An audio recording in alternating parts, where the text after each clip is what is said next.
29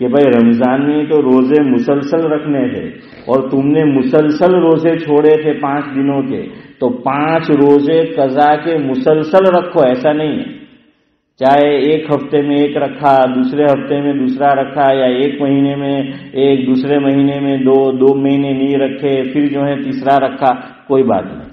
لیکن کفارہ اللہ تعالیٰ فرماتے ہیں کہ تمہیں تمام روزے پورے کے پورے رکھنے ہیں، ایون 59 ڈیز کسی نے کفارے کے روزے رکھے اور آخری دن تھا اور اس نے روزہ نہیں رکھا تو نوی گلی نودا۔ ہاں محسن بھائی، نوی گلی ایک گلو تو ایک જ ગયો ને એક ગિલો બે રાખવાના હોય બધા તો નવી ગિલ્લી કોને ગઈ? નહીં આપણે એક રમજાનમાં એક રોજો ગિલો એક્ઝામ્પલ તો એ જ વાત કરો ને, એકલી તો વાત કરો। બધા રોજ રાખવાના 30 60 60